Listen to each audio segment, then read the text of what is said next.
Hey, what is going on, everyone? It's me, Mr. Mario, and welcome to another episode of Thrifty Gaming Pickups. I know it's been, wow, almost 6 months at this point. I'm your host, Mr. Mario 2011. This right here is my dog, Lily, and this is a video I do on, well, series I do. It's been a bit on the second channel here. I do have a main channel, which will be linked down below in the description, which is just Mr. Mario 2011, where you'll find stuff that is, well, not just pick up like this and more well edited and more, I guess, related to gaming, modding, all that stuff. Although this definitely has my dog Lily in it all the time, and I give her treats and all, so she enjoys this series quite a bit.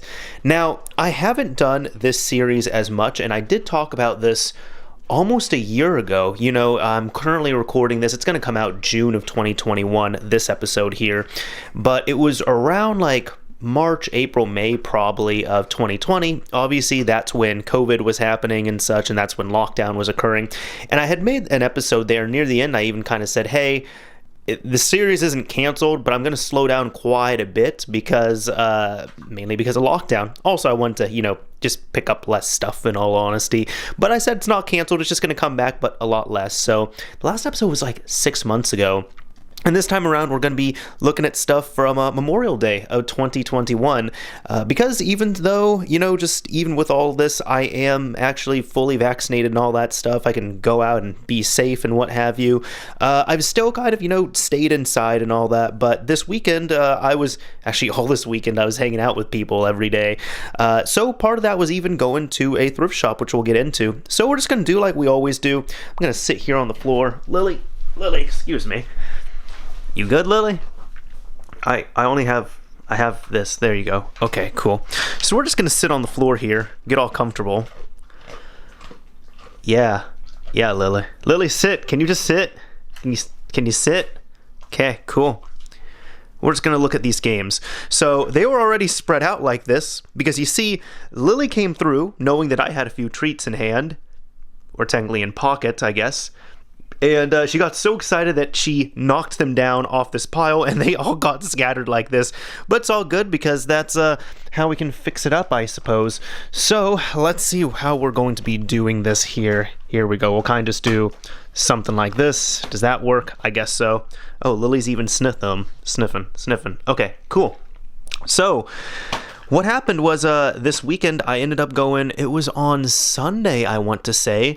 I went over to one of my best friend's places, and this surprised me because this was all picked up on Sunday. But we were talking, we went to a few places, and he just asked me, he's like, I don't have anything. I don't.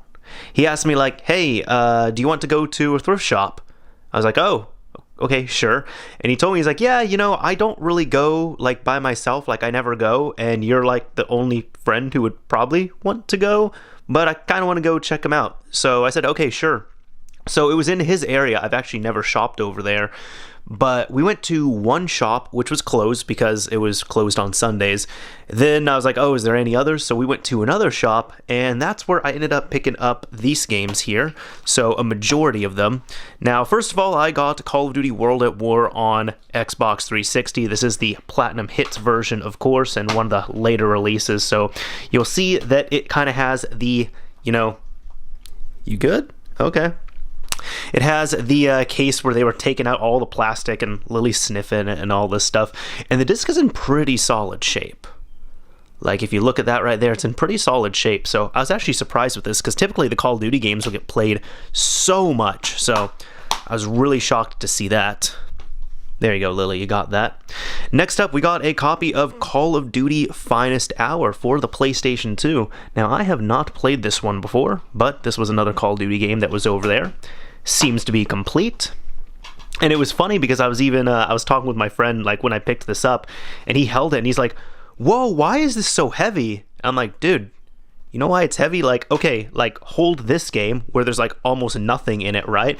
And then hold this game, but like look, like the, you know, the plastic here, nothing's been cut out. There's a really thick full manual in here. Like they weren't trying to cut corners on the packaging here, is what I'm saying. So it was just funny because he was shocked with that, and I'm like, no, it's been a while since you've held like a meaty game like this, but this is how games used to be, and now they come with virtually nothing. Like you'll have a case that has a bunch of stuff cut out of it, and it won't have a manual, and it has just like a disc in there, and that's about it. So I thought that was just a little funny, his comment there. But either way, I do know, I think there was a few, no, Big Red 1 had a few releases, which I haven't tried that either. But yeah, it looks like this is Finest Hour. All seems to be fine.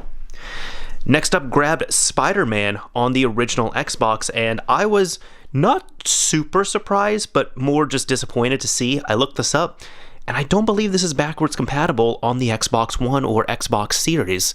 So I guess maybe that's probably because of licensing and all that, because essentially the way, if you don't know, on the Xbox One, the Xbox Series systems, the way backwards compatibility works is you pop the disc in and there's no data that's read off this disc at all. You never grab any data from here. This disc, I guess there's just enough data that it verifies this is Spider-Man for the original Xbox, and is there a backwards compatible update for it, yes or no? And that update, so to speak, is just the entire game that you download. So games have to go through, their licensing process on there, and it's kind of like re-releasing a game, even though you're not re-releasing it. If they had like true backwards compatibility, just you can pop in a disc and it would work. But with the way they do it, because they technically do reissue the game, like they, so to speak, they build like they have to rebuild the game in a way. They have to issue a build that works on Xbox One and Xbox Series. So they kind of have to have all their licenses in check and stuff. So unfortunately, the downside of that is that you're never going to have 100% backwards compatibility. It might be technically possible, but with the way licensing works, it's never going to happen. So I'd be shocked if we see like Grand Theft Auto 3 or Vice City on there. And even so, if those games do get backwards compatibility, there's probably going to be music that's going to be missing from them as well too, at minimum. But either way, unfortunately, this is not on there, which I do mention that because this is probably my favorite Spider-Man game. I really enjoyed playing this when I was younger. So grab that on the Xbox here. Yet again, this seems to be complete as well too, so I was very happy to see that. Now next we got Splinter Cell on the original Xbox, and you know what, if you have an original Xbox and you've ever even sniffed at modding, you already know about Splinter Cell, but it's still a pretty awesome, pretty impressive game, mind you. The case does need a little bit of cleaning, but you know what, it's all good, it's still fine. This one, yet again, I was surprised with all these. They were, complete. They look good for the most part. Oh, this one even has the registration card. Whoa. Does it? Okay, I actually haven't even noticed this until now. So this is how games used to be back then as well too. Not all of them, but some of them, you would have a registration card where you could register the game. And God, it's been a while, but like, what does this even have here? Okay, so if we register this game, this is what we get. Be in the know, learn in advance of new games via email, receive exclusive savings offers, chance to participate in focus groups, help create new games, and get access to full technical support. I think I've sent out a few of these registration cards before when I was younger, and there was like, I don't remember any benefits I was getting, but either way, I mean, that's still pretty cool to see. Did not know that was even in there, but either way, this one, I don't remember the condition on this. I think this one's fine. It has this kind of weird black blemish up at the top, but the disc should be fine. And yeah, that is actually okay. Like, most of these were in pretty solid shape for the most part. I was surprised. So there we go. Got our Splinter Cell. Right, Lily? Lily, there you go. You can soft mod your Xbox now. She's not interested. Anyways, next up here, we have NFL Fever 2003. Now, typically I don't pick up sports games, but this one seemed to be in pretty solid shape, was also complete, and we'll even see right around here. Just look at this. Here's some other stuff as well too. So like, I was also surprised with like, the disc seemed to be in pretty solid shape. I was impressed with that. And then the manual, like, none of these seem to be in like terrible condition. We got the manual right here, but even so, check this out. This is really cool. Just on top of that, this is pre-Xbox Live, all right? Xbox Live coming November 2002, applied to be a beta tester now. And even so, let's just take, I haven't looked at this yet. So you can apply to become a beta tester. That's pretty cool. All right. And it even shows how you can set this up on your original Xbox. You can do a direct connection or you can do a shared connection. That's so cool. All right. I love looking at stuff like this, and this is probably the heaviest game out of all of these because it has both those in there. You got a nice solid case right here, so I think I even let my friend like weigh this one too. I was like, just feel this, like this is, games do not have this much weight to them anymore, like quite literally. But even so, I think I'm just noticing now this one says live online enabled, which that's a little bit different because usually Xbox Live games, like games with it on there, they just said live on them, I believe. You had some odd ones like Splinter Cell. This one technically didn't have Xbox Live. The first one did not, but it just had content that you could download off of there. But yeah, this had to be a pretty early one, especially when it's saying, like, there's literally this thing in the back here saying, like, hey, you can apply to be a tester on it. So I think this is just one of the first games that was online enabled. But that's pretty cool to see. Some history right there. Next up, I got Fallout 3. Still all from the same store here. Now, this one is probably in the roughest shape, and I am going to edit this in just to show you all. So we got Fallout 3. It's Platinum Hits Edition. It's just the base version of the game, so it's not the Game of the Year one. Now, Lily, what are you thinking about it? Okay. Now, the thing is with this, I'm not 100% sure if this is it, but I do know that there's some games, if you play them as backwards compatible on Xbox Series or Xbox One, you can get the base version of the game, and it will include all the other DLC. I don't know if Fallout 3 is on that, but I believe Borderlands is on that. So if you have Borderlands and you just pop the disc in, it will download the Borderlands Game of the Year edition, and it has all the DLC included, which is a really nice bonus for the companies who do allow reissuing of these to do. So I don't know if Fallout 3 has that, but I do know it's backwards compatible from what I remember on there.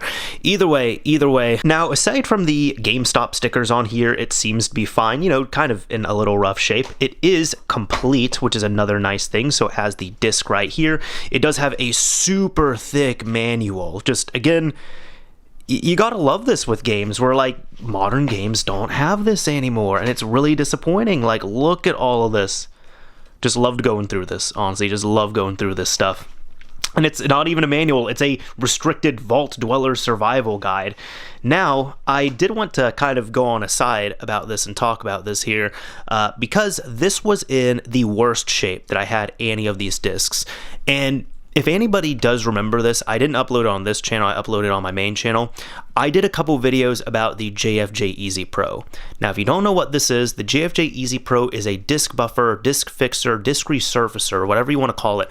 I call them disc resurfacers, but I just used several names there.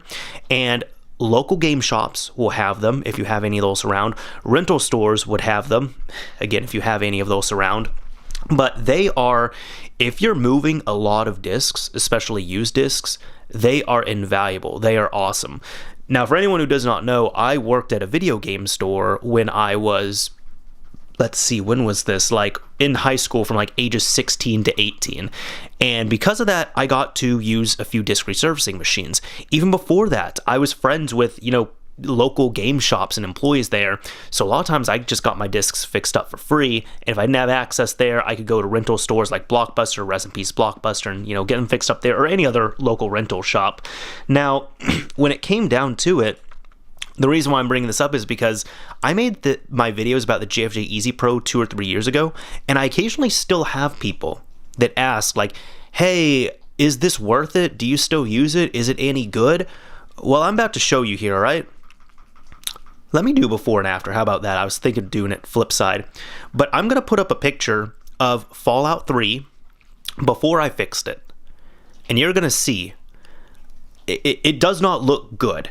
There was one person, I believe it was Durf Jagged or Durf on Twitter, shout out to him. He even asked, did the previous owner like throw it through a blender? Because it looks awful.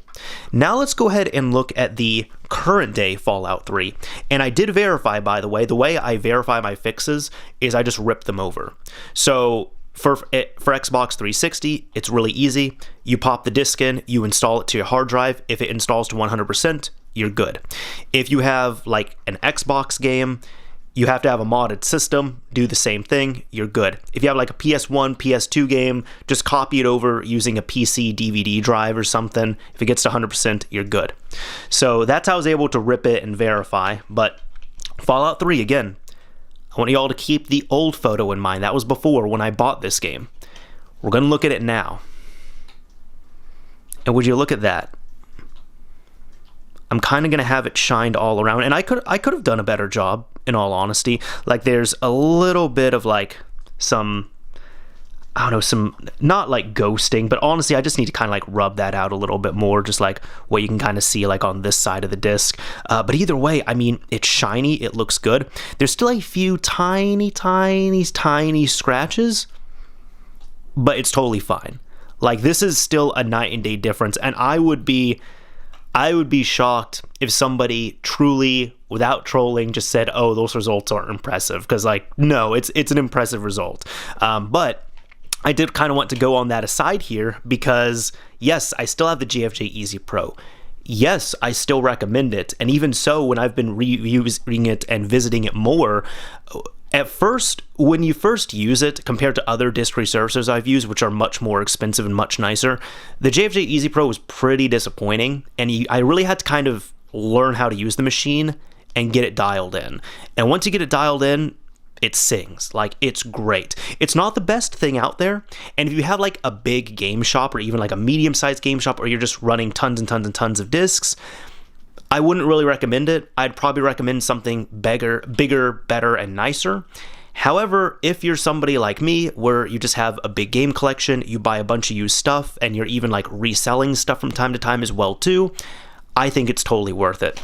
Last thing about it as well too, I do remember at one point, I just thought this was a little funny. There was somebody who was saying something along the lines of like, they had seen the process of how I was fixing games, and they thought that it was really wasteful and time consuming, and they said, well, you know what, I just have a solution of distilled water and isopropyl alcohol, and I rub down these discs and it fixes them up and they're all fine.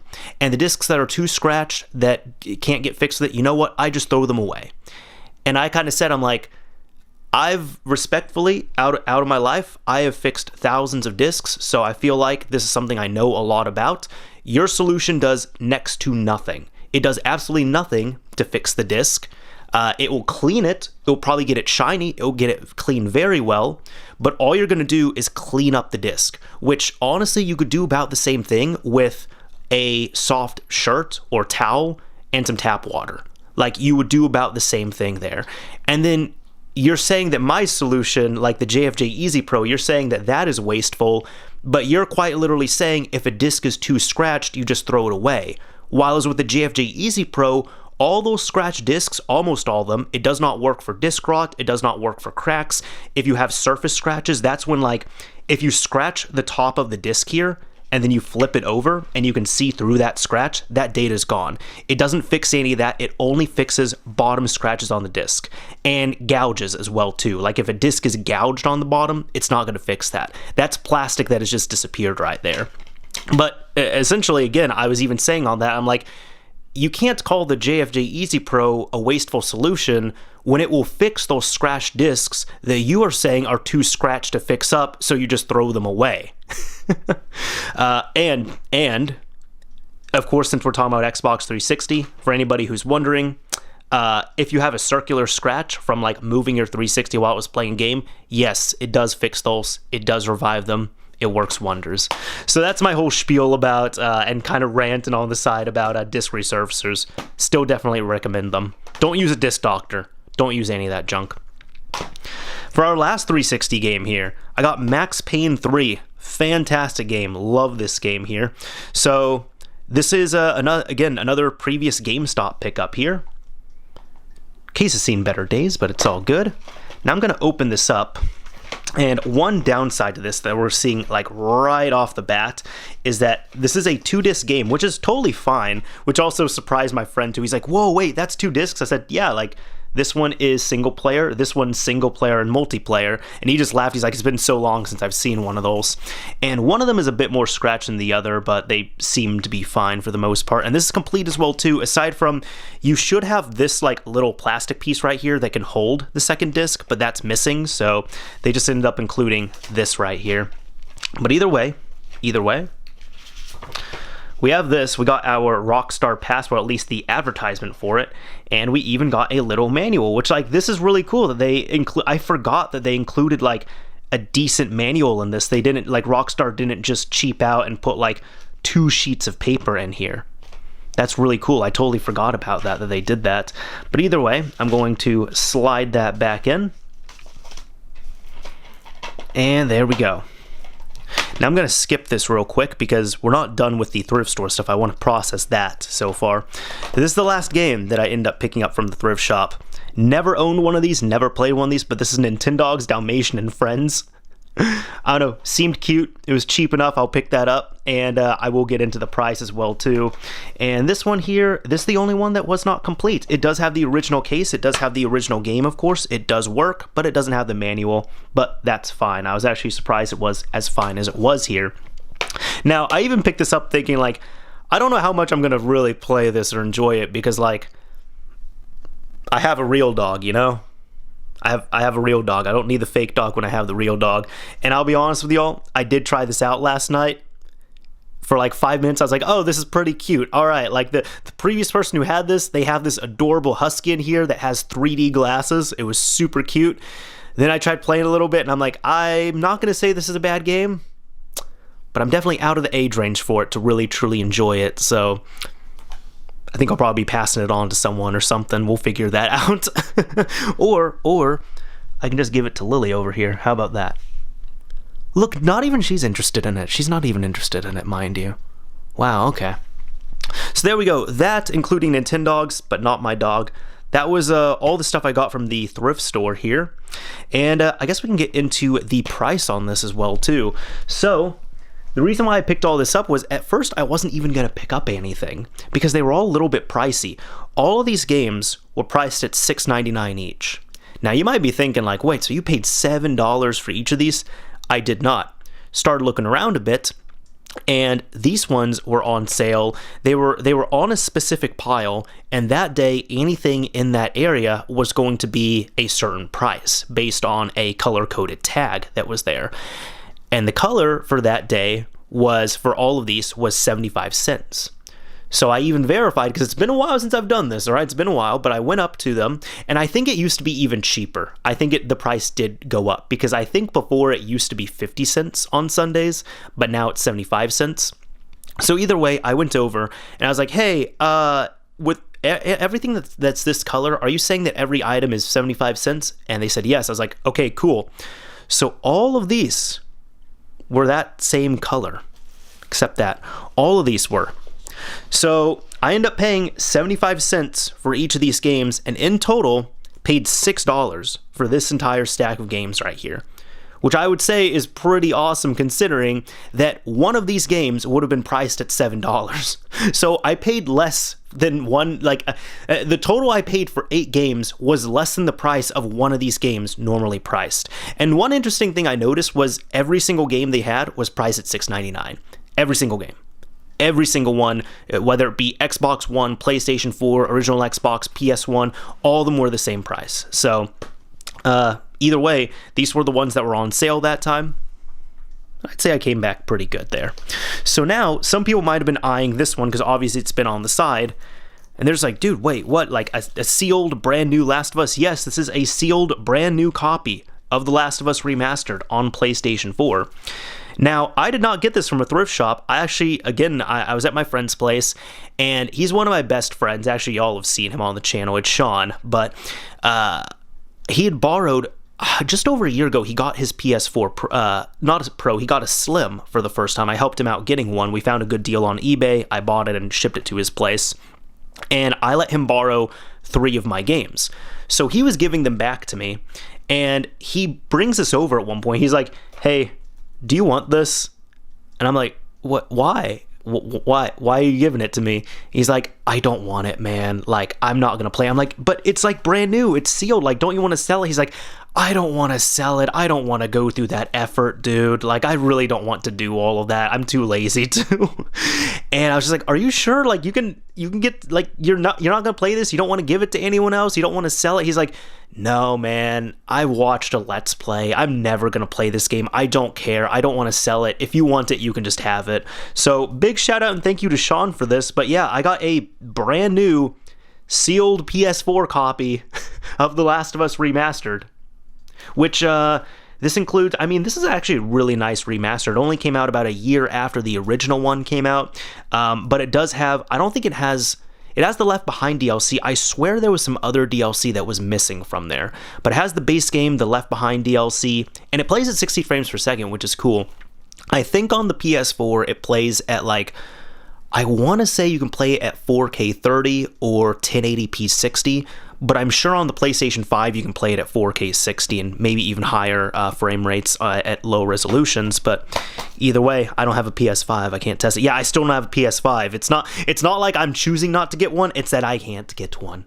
So it's a little bit annoying. But either way, I do have that right there. So I'd say for all these games, getting them in total for $6, I'm pretty happy with that. And there we go. Now, I'm not sure how Lily thinks of it. Let's have her sniff them out. She doesn't really care that much. All right. Anyways, that is about it for this episode of Thrifty Gaming Pickups. I hope you all enjoyed it. If you did, a like would absolutely be appreciated. If you didn't, a dislike is fine as well, too. As I always say, this is Mr. Mario signing off. Thank you all for watching, everyone. Again, like or dislike. It's always fine to dislike because I give the option, but if you dislike, just remember that you're going to make this dog here very, very sad.